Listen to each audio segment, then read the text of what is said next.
नमस्कार दोस्तों, तो क्या चल रहा है आप सभी का। यहाँ हम देखने वाले हैं एसएससी सिलेक्शन पोस्ट फेज 10 के बारे में, जिसका कि टियर 1 का रिजल्ट अभी कुछ दिन पहले रिलीज़ किया गया है। और अब क्या प्रोसेस है, बहुत ही अहम प्रोसेस है स्क्रूटनी के लिए डॉक्यूमेंट भेजने का, जो कि एसएससी के रीजनल ऑफिस में आपको स्पीड पोस्ट के माध्यम से भेजने पड़ेंगे। तो सबसे पहले देखिए, यहाँ एक एक करके हम यहाँ बात करेंगे पॉइंट वाइज। जब आप रिजल्ट राइटअप देखेंगे, उसमें पैरा नंबर 8 जो है उसमें देखेंगे ओवरऑल, पहले मैं आइडिया देता हूँ, फिर एक ही करके एक्सप्लेन करूँगा, क्योंकि ये एक ऐसा प्रोसेस है जितना ज़रूरी है आपको एग्जाम क्लियर करना, उतना ही ये अहम है। इसमें कोई गलती होनी नहीं चाहिए, वरना आगे का प्रोसेस नहीं होने वाला फिर आपका। तो अपना टाइम लेना है, फिर ध्यान से भेजना है। इसमें क्या लिखा हुआ है कि who are shortlisted for next stage of scrutiny as per tier 1। जो भी इसमें सेलेक्ट हुए हैं टियर 1 में, उन सबको रीजनल ऑफिस में आपको डॉक्यूमेंट हार्ड कॉपी जो है डॉक्यूमेंट का, वो भेजना है स्पीड पोस्ट के माध्यम से। और डेट क्या है, यहाँ डेट देख लीजिए, 9 दिसंबर तक वहाँ पहुँच जाना चाहिए रीजनल ऑफिस में। अब क्या रीजनल ऑफिस है, कौन कौन से डॉक्यूमेंट हैं, वो मैं आगे आपको बताता हूँ एक एक करके, ध्यान से देखिए। अभी क्या है कि सबसे पहले आपको क्या करना है, और आपने कम से कम ये प्रोसेस तो जरूर कर लिया होगा, कि आपको रिजल्ट चेक करना है। इसमें क्या है, सिलेक्शन पोस्ट में कम वैकेंसी होती है, मल्टीपल पोस्ट के लिए अप्लाई करते हैं स्टूडेंट्स।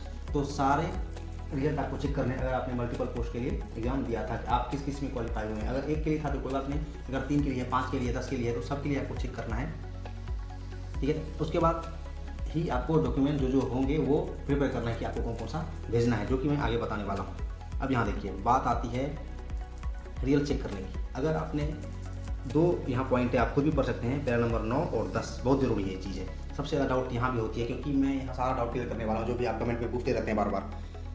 सबसे पहले देखिए, अगर आपने अलग अलग रीजन में, यहाँ एग्जाम्पल में दिया है 3 रीजन, नॉर्दर्न है, ईस्टर्न है, वेस्टर्न है। अगर अलग अलग रीजन में आपने अप्लाई किया था और क्वालिफाई हो गए हैं, एग्जाम्पल के तौर पे यहाँ 3 है, 3 रीजन में आपने अप्लाई किया था, या 5 रीजन में किया था और पाँचों में आप क्वालिफाई कर गए हैं, तो क्या करेंगे, पाँचों रीजन के रीजनल ऑफिस में आपको सेपरेटली डॉक्यूमेंट भेजने पड़ेंगे। ऐसा नहीं कि एक बार ही भेज दिया बस हो गया, नहीं। ईस्टर्न रीजन है, वेस्टर्न रीजन है, नॉर्दर्न रीजन है, जितने भी रीजन में आपने क्वालिफाई किया है, सब रीजन में आपको सेपरेटली डॉक्यूमेंट भेजने पड़ेंगे, क्वालिफिकेशन वाइज, 10th हो, 12th हो, ग्रेजुएशन एंड अबव हो, वो हो गया। सेकेंड क्या है डाउट, कि अलग अलग रीजन में आपने नहीं भरा है, एक ही रीजन में भरा है। जैसे कि मान लेते हैं कि नॉर्दर्न रीजन में आपने फॉर्म फिल किया, लेकिन वो 5 पोस्ट कोड के लिए किया था, ठीक है।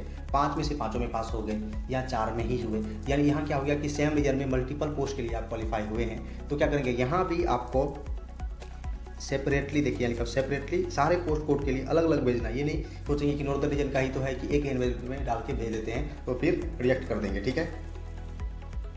इसलिए सेम रीजन हो या अलग अलग रीजन हो, अगर पोस्ट कोड एक से ज़्यादा है तो आपको सेपरेटली डॉक्यूमेंट प्रिपेयर करके हार्ड कॉपी के फॉर्म में स्पीड पोस्ट के माध्यम से एसएससी के रीजनल ऑफिस में भेजने पड़ेंगे। बात यहाँ तक पूरी हुई। अब देखते हैं कि डॉक्यूमेंट क्या क्या भेजेंगे। अभी तक तो प्रोसेस देख लिया हमने कि क्या करना है, कैसे करना है। अब डॉक्यूमेंट, अगर आपका मेट्रिकुलेशन लेवल में आपने क्वालिफाई किया है, तो 10th के लिए क्या क्या डॉक्यूमेंट भेजने पड़ेंगे। सबसे पहले देखिए, 10th सर्टिफिकेट और मार्कशीट, या मार्कशीट दोनों में बोलूँगा, क्योंकि क्या होता है कि अलग अलग बोर्ड में 10th का जो बोर्ड होता है, स्टेट बोर्ड होता है, सीबीएसई बोर्ड अलग है, आईसीएसई अलग है। तो सब में क्या होता है कि स्टेट बोर्ड में कहीं कहीं मार्कशीट अलग मिलता है और सर्टिफिकेट अलग मिलता है। अगर आपको दोनों में है तो आप दोनों भेजेंगे, दोनों। लेकिन जैसे कि सीबीएसई है, उसमें सिर्फ एक ही मिलता है सर्टिफिकेट लास्ट में, तो बस एक ही भेजेंगे। तो आपको अच्छे से पता है कि आपको क्या मिला है 10th में, क्योंकि उसके आगे भी आपने जरूर पढ़ाई कर रखी है।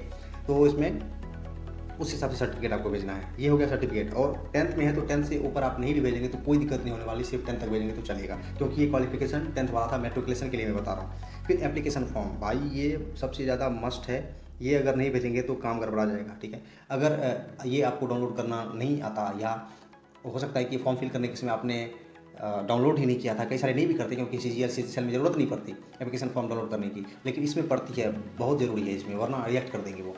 तो इसलिए तो वो भी है, पिछली बार जो मैंने बताया था फेज 9 वाला, सब सेम प्रोसेस है, वो भी आपको आई बटन पे मिल जाएगा। तो वहाँ से देख सकते हैं आपको कैसे एप्लीकेशन फॉर्म डाउनलोड करना है, ठीक है। तो एप्लीकेशन फॉर्म भेजना ही भेजना है। उसके बाद क्या है, उसके बाद है कैटेगरी सर्टिफिकेट। अगर किसी कैटेगरी से बिलोंग कर रहे हैं, ओबीसी हो, एससी हो, एसटी हो, ईडब्ल्यूएस हो, एक्स सर्विसमैन हो, जो भी हो, तो अगर वो आपके पास है तो वो भी भेजना है। और within crucial date, crucial date करने का सेंस है कि last date of application form, जो कि लास्ट फिलिंग डेट था एप्लीकेशन फॉर्म का, वो होता है क्रूशियल डेट, उसमें भेजना है। अगर अनरिजर्व से हैं तो कोई दिक्कत नहीं है। उसके बाद देखिए क्या है, एक्सपीरियंस सर्टिफिकेट। देखिए 10th वाला, यानी ऐसा नहीं कि सिंपली कोई पोस्ट कोड ऐसा होता है कि जो सिंपली 10th वाला है, लेकिन मैक्सिमम इसमें ऐसे होते हैं जिसमें अलग कुछ मांगता है। अगर एक्सपीरियंस सर्टिफिकेट मांगा होगा तो आपको देना ही देना है। वो पोस्ट कोड वाइज जो मैंने बताया था, डिटेल क्वालिफिकेशन में आपने देखा होगा कि भाई क्या डिटेल क्वालिफिकेशन है, तो एक बार आप देखने से देख के भेज सकते हैं कि क्या डिटेल क्वालिफिकेशन थी। टेक्निकल सर्टिफिकेट, अगर कुछ टेक्निकल सर्टिफिकेट मांग रहा है, पोस्ट कोड पे वेरी करता है ये, ठीक है, क्योंकि कॉमन नहीं है। अगर है इसलिए मैंने इफ रखा है, अगर है तो भेजेंगे, और अगर है कहने का सेंस अगर मांग रहा है तो भेजेंगे, ठीक है। उसके बाद क्या है, आईडी। देखिए आईडी एक है कि आप चाहें तो आईडी भेज सकते हैं, एक कोई भी आईडी चलेगा, आधार कार्ड हो या कुछ भी हो, अगर नहीं भेजेंगे तो भी चलेगा, मैंडेटरी नहीं है। उसके बाद क्या है कि xerox copy of all above mention documents, ये बहुत ज़रूरी है क्योंकि कई सारे डाउट में हो जाएंगे जो फर्स्ट टाइम करते हैं, जिनको कुछ आइडिया उतना नहीं है। तो ओरिजिनल तो आपको गलती से भी कहीं भेजा नहीं, क्योंकि ओरिजिनल एक ही बार मिलता है और बाद में बहुत मुश्किल से फिर दोबारा बनवा पाएंगे, तो सबका जेरोक्स कॉपी ही भेजना है। जैसे कि 10th का सर्टिफिकेट, मार्कशीट का जेरोक्स कॉपी, कैटेगरी सर्टिफिकेट अगर है, ये सब ही है, तो सबके जेरोक्स कॉपी ही आपको भेजने हैं। उसके बाद सबसे इंपॉर्टेंट पॉइंट है मस्ट बी सेल्फ अटेस्टेड। क्या करना है, सबका जेरोक्स एक एक निकालेंगे, ठीक है, और सबको सेल्फ अटेस्ट करें। सेल्फ अटेस्ट का मतलब क्या, इसका मतलब उसको प्रूफ मिल जाता है कि हाँ आपने ही भेजा है। तो सेल्फ अटेस्ट करने का देखिए अलग अलग तरीका है। तरीका क्या है कि या तो उस पर सेल्फ अटेस्ट लिख देते हैं, सेल्फ अटेस्टेड, आपका नाम और साइन करेंगे, या आपका नाम और साइन करने का सेंस है नाम और डेट लिख के, मतलब आप इनिशियल कर देंगे कि हाँ आपने ही उसको भेजा है। तो आप सेल्फ अटेस्टेड करके भी नाम और डेट लिख सकते हैं, या सिर्फ नाम और उस पर डेट लिख के दे सकते हैं, या जो आपका साइन है वो दे सकते हैं। तो वो हो गया सेल्फ अटेस्टेड, ठीक है, क्या कि उसके पास प्रूफ हो कि आपके द्वारा ये भेजा गया है। उसके बाद क्या है, उसके बाद देखिए ये 12th वालों के लिए है। अगर 12th पे सिर्फ वैकेंसी हायर सेकेंडरी वाला, तो इसमें भी वही है, 12th का सर्टिफिकेट और मार्कशीट, ये अगर अलग अलग है तो वो सेपरेटली भेजना है, नहीं तो एक ही है तो एक ही भेजेंगे।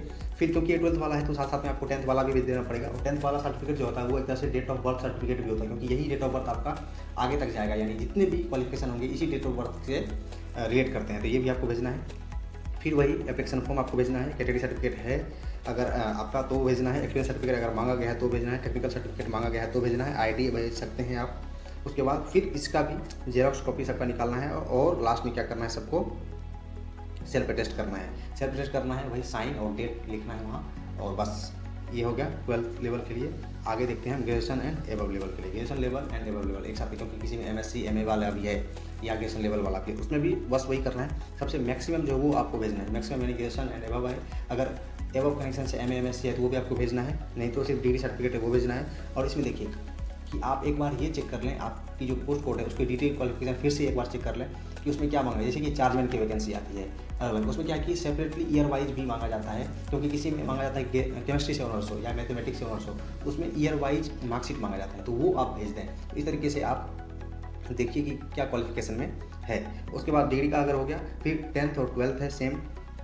उसके बाद एप्लीकेशन फॉर्म है, फिर कैटेगरी सर्टिफिकेट है, फिर एक्सपीरियंस सर्टिफिकेट, फिर है टेक्निकल सर्टिफिकेट अगर कुछ है, फिर आईडी है, फिर जेरॉक्स कॉपी ऑफ ऑल। यहाँ सेम है डिग्री के ऑर्डर में, सबसे मैक्सिमम जो क्वालिफिकेशन है वो भेजेंगे, फिर 10th 12th है, एप्लीकेशन फॉर्म है। ये तीनों जो है, ये तीनों सबके लिए नहीं होता, आपको पता है अच्छे से कि कैटेगरी सर्टिफिकेट अगर आपको लाभ लेना है, आपने उसके अगेंस्ट अप्लाई किया तो आपको भेजना पड़ेगा, और विदिन क्वेश्चन डेट होना चाहिए वो। बाकी इस सबका जेरॉक्स कॉपी आपको भेजना है। उसके बाद क्या करना है, फिर से वही सेल्फ अटेस्टेड आप होना चाहिए, सेल्फ अटेस्ट करके करेंगे, ठीक है। ये हो गए डॉक्यूमेंट्स आपने तैयार कर लिया। अब भेजना कैसे है वो प्रोसेस देखिए। भेजने के लिए क्या करना पड़ेगा, सबको सबसे पहले आप कलेक्ट कर लीजिए एक साथ कि आपको कौन कौन से काउंट कर लीजिए कितने डॉक्यूमेंट हो गए आपके, ठीक है, सारे सर्टिफिकेट मिला के 5 6 4 कुछ भी हो सकते हैं। ये फिर से चेक कर लेना है, क्योंकि एक बार आपको मौका मिलेगा भेजने का, मल्टीपल नहीं भेजेंगे, एक बार भेज दिया फिर उसी पोस्ट कोड के लिए बाद में स्टूडेंट पूछते हैं कि मेरा तो ये छूट गया, वापस सेंड कर दो क्या, भाई दो क्यों सेंड करोगे। तो एक बार टाइम लेके भेजना है, क्योंकि 9 दिसंबर तक डेट है, तो आपके पास अभी भी 1.5 हफ्ते से ज़्यादा का समय है। 5 दिन कम से कम आप छोड़ सकते हैं कि 4 से 5 दिन कहीं भी पहुँच जाएगा, किसी जगह से आप भेजेंगे 4 से 5 दिन में तो लगभग पहुँच जाता है, नज़दीक हो तो 2 दिन में भी पहुँच जाएगा। इसलिए उतना थोड़ा सा गैप लेके, बाकी का समय जो है हड़बड़ाना नहीं है कि आज आया आज ही भेज देंगे, बाकी पता चला कुछ छूट गया तो बाद में रिजेक्शन का सामना करना पड़ेगा आपको। और एक बार रिजेक्ट हो गए फिर रिप्रेजेंटेशन डालो, फिर अलग अलग प्रोसेस हो जाता है, फिर लंबा प्रोसेस और टेंशन वो अलग। इसलिए एक बार समय लें और फिर ध्यान से। उसके बाद क्या करेंगे, सारे डॉक्यूमेंट आप तैयार हो गए तो आपको जिस भी रीजन में भेजना है, जैसे कि नॉर्थन रीजन में भेजना है, वेस्टर्न रीजन में भेजना है, साउदर्न रीजन में भेजना है, किसी में भेजना है, तो आपको क्या करना है कि रिजल्ट का राइटअप जो है उसका लास्ट पेज जो है उस पर सारे रीजन का एड्रेस दिया हुआ है, ठीक है, ऑफिशियल एड्रेस जो है वो दिया हुआ है, तो वो आपको एड्रेस नोट डाउन कर लेना है। और सारे पोस्ट कोड के, अगर मोर देन 1 पोस्ट कोड के लिए आप क्वालिफाई हुए हैं, सबके लिए अलग अलग एनवेलप आपको तैयार करना है और अलग अलग सेट होना चाहिए डॉक्यूमेंट, ठीक है, एक में ही नहीं भेजना है वरना रिजेक्ट पक्का है।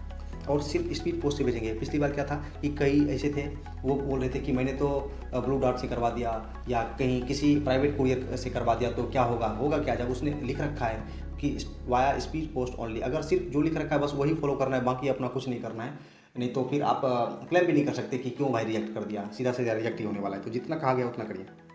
स्पीड पोस्ट से ही पोस्ट ऑफिस में जाके आप सेंड करेंगे, ठीक है। और ज़्यादा पैसे भी नहीं लगते, 60-70 रुपये, अगर ज़्यादा हुआ तो लगेंगे, उससे ज़्यादा नहीं लगते। विदिन 100 रुपीज़ में हो जाएगा हर जगह। फिर देखिए, ऑर्डिनरी और private post will be rejected, definitely reject करेंगे, इसलिए उसको गलती से भी नहीं भेजना है जल्दी के चक्कर में। उसके बाद देखिए, prepare an A4 size envelope. इसलिए मैं बोल रहा हूँ A4 क्योंकि जब आप भेजेंगे, जब 5-6 डॉक्यूमेंट हो जाएंगे और उसको जब छोटे वाले एनवेलप में भेजेंगे तो थोड़ा सा हो जाता है कि फोल्ड करके डालेंगे, क्या पता फट गया या कुछ भी हुआ। तो इसलिए कंफर्टेबली A4 एनवेलप आप खरीदिए और उसको तैयार करिए। अभी मैं दिखाता हूँ आगे। तो इस तरीके से आपको पूरा एक बार गो थ्रू हो जाना है कि क्या हमें भेजना है, और उसके बाद आएगी बारी एनवेलप की। एनवेलप का इंटरफेस कैसा होगा वो यहाँ से ध्यान से देखिए। सबसे पहले जब आप राइटअप पढ़ेंगे उसमें क्या लिखा हुआ है, देखिए मैं एक बार दिखाता हूँ। जब राइटअप आपको अच्छे से पढ़ना है उसमें आपको पता चलेगा कि लिखा हुआ है कि ऊपर आपको क्या लिखना है, नीचे आपको क्या लिखना है। एक मिनट, देखिए यहाँ लिखा हुआ है कि the candidate should clearly mention the graduation and above level and post category number on the top of the envelope. यानी जब राइटअप आप पढ़ेंगे तो ऊपर जो पैरा नंबर 8 है उसमें अच्छे से लिखा हुआ है कि अगर 10th वाला है तो आपको लिखना पड़ेगा वहाँ मेट्रिकुलेशन लेवल, अगर 12th बेसिस पे लिखना पड़ेगा हायर एंड सेकेंडरी लेवल। और ये वाला जो है राइटअप ग्रेजुएशन एंड एबव का सेपरेट करेंगे कि कौन सा किस स्टूडेंट का कौन सा है, या वो सिर्फ ये नहीं देखेंगे किसका है, बस वो पोस्ट कैटेगरी वाइज जो है पोस्ट कोड वाइज सेपरेट करेंगे वहाँ से सबके लिए कि कौन सा एक पोस्ट कोड के लिए कितने स्पीड पोस्ट आए हैं, ठीक है। तो इस तरीके से आपको काम करना है। तो सबसे पहले क्या लिखना है, ऊपर ग्रेजुएशन एंड एबव लेवल, अगर मेट्रिकुलेशन हुआ तो यहाँ लिखेंगे मेट्रिकुलेशन लेवल, और अगर 12th बेसिस पे बाद लिखेंगे हायर एंड सेकेंडरी लेवल, ठीक है। उसके बाद लिखेंगे पोस्ट कैटेगरी नंबर। ये दोनों तो महा जरूरी है, वरना फिर ऐसे ही रख देंगे अलग कि भाई इसका कोई माय बाप नहीं है। तो यहाँ लिख देंगे पोस्ट कैटेगरी नंबर, जो भी पोस्ट कोड है आपका वो यहाँ लिख देंगे। उसके बाद टू, अब आया टू की बारी, आपको कहाँ भेजना है। तो राइटअप जो है रिजल्ट राइटअप, ठीक है, रिजल्ट वाले रोल नंबर वाले के लिस्ट में नहीं मिलेगा। राइटअप जो है जिसमें कट ऑफ रहता है उस वाले में लास्ट पेज पे आपको मिलेगा सारे रीजनल ऑफिस का एड्रेस। तो वहाँ से आप यहाँ कॉपी कर लेंगे, अपना एड्रेस कॉपी करेंगे, आपको जिस भी रीजन में भेजना, साउदर्न हो या नॉर्दर्न। जैसे मैंने यहाँ नॉर्दर्न का लिख रखा है, इस तरीके से टू लिखेंगे। और उसके बाद आप फ्रॉम लिखेंगे, यहाँ फ्रॉम का भी लिख सकते हैं, लेफ्ट बॉटम में लिखिए तो चलेगा। तो फ्रॉम में आप अपना नाम, फिर एड्रेस और फ़ोन नंबर भी लास्ट में लिख देंगे, ठीक है, कहाँ से गया है। ये हो गया एनवेलप का इंटरफेस। एक और देख सकते हैं कि ये है वेस्टर्न ईयर का। अगर वेस्टर्न ईयर का तैयार करना है तो बस कोई चेंज नहीं है, यहाँ क्वालिफिकेशन लिखना है कि कौन से लेवल का है, मेट्रिकुलेशन है या 10+2 यानी हायर सेकेंडरी है या ग्रेजुएशन एबव है, और पोस्ट कैटेगरी नंबर। ये तो सबसे पहले थोड़ा डार्क करके सही से क्लियर दिखना चाहिए, ओवर राइटिंग तो होनी नहीं चाहिए। फिर टू करके एड्रेस लिखना है, फिर फ्रॉम करके अपना नाम वगैरह लिखना है, ठीक है। ये हो गया एनवेलप तैयार। फिर आपको जाना है पोस्ट ऑफिस और स्पीड पोस्ट कर देना है। लेकिन कुछ बातें और ध्यान रखिए कि टेक टाइम एंड सेंड के थोड़ी, एक बार मौका मिला है तो मतलब 1-2 दिन लेट भी हो जाएगा, क्योंकि अभी देखिए 22 तारीख है, तो अभी तो मतलब चल रहा है, अभी तो ट्यूसडे है, फिर ये पूरा हफ्ता बचा हुआ है और पोस्ट ऑफिस भी खुला ही रहेगा। तो हड़बड़ाना नहीं है, 1-2 दिन समय लेके भी आप भेज सकते हैं, क्योंकि 9 दिसंबर तक पहुंचना है। ये नहीं कि 9 दिसंबर को भी आप करिए जा रहे हैं स्पीड पोस्ट, नहीं, उसके पहले वहाँ पहुँच जाना चाहिए। ऐसा आपको व्यवस्था करना, इस तरीके से भेजना है। तो समय लेके लेकिन केयरफुली भेजना है, ताकि ऐसा नौबत ना आए कि या तो रिएक्ट हो गए या तो मतलब 2-3 बार एक ही पोस्ट कोड के लिए भेज देना पड़ा, फिर भी रिएक्ट करेंगे। आगे देखिए, और ये भी बात ध्यान रखिए, आपका अगला जो प्रोसेस चाहे कितने भी नंबर हो, आपका अगला प्रोसेस इसी पे डिपेंड करता है, और फाइनल सिलेक्शन भी, कि आप इस स्क्रूटनी को पास करें। ये पास करेंगे तभी आप डॉक्यूमेंट वेरिफिकेशन के लिए बुलाए जाएंगे, और तभी फाइनल सिलेक्शन के लिए आगे काम होगा। तो इस तरीके से आपको एलिजिबल लिस्ट में लाना, मतलब जो भी है इस तरीके से आपको भेजना पड़ेगा। और एक चीज़ और यहाँ मैं बोलूँगा कि जो भी आप यहाँ अभी भेजेंगे, जो भी डॉक्यूमेंट का सेट भेजेंगे, उसका एक सेट आप खुद भी यहाँ भी रख सकते हैं, घर पे भी। क्यों कि अगर स्क्रूटनी में आप एलिजिबल हो गए, आपका डॉक्यूमेंट उन्होंने एक्सेप्ट कर लिया, तो सेम वही आपको डॉक्यूमेंट वेरिफिकेशन के में भी काम आएगा। लेकिन इसमें अलग क्या होगा, डॉक्यूमेंट वेरिफिकेशन में आपको ओरिजिनल भी लेके जाना पड़ेगा, क्योंकि ओरिजिनल वो फिजिकली चेक करते हैं और इसका जेरॉक्स कॉपी वो खुद रख लेते हैं। तो इस तरीके से आपको डॉक्यूमेंट वहाँ भेजने पड़ेंगे। आगे देखते हैं। अब देखिए, अगर कोई भी और डाउट हो, मैंने तो लगभग यहाँ बताया कि जिस तरीके से भेजना है, लगभग तो कुछ छोड़ा नहीं, लेकिन कई सारे स्टूडेंट के अलग अलग डाउट हैं। तो अगर कुछ डाउट है तो सबसे पहले ईमेल आईडी है ये वाली, इस पर आप मेल कर सकते हैं gmail.com। यहाँ तो यहाँ आपको रिप्लाई मिलेगा किसी भी तरीके का डाउट है, ताकि कुछ मिस्टेक ना हो। जब मदद कर ही रहे हैं तो क्यों ना 100% करें। और आप यहाँ इंस्टाग्राम पे भी कर सकते हैं मैसेज, ये अनबॉक्सिंग और अंडरस्कोर सर्च ऐसे करके यहाँ भी आप पूछ सकते हैं, तो आपको रिप्लाई जरूर देने की मैं कोशिश करूँगा। और वहाँ वीडियो के नीचे भी कमेंट कर सकते हैं कि आपको कोई भी तरीके का डाउट हो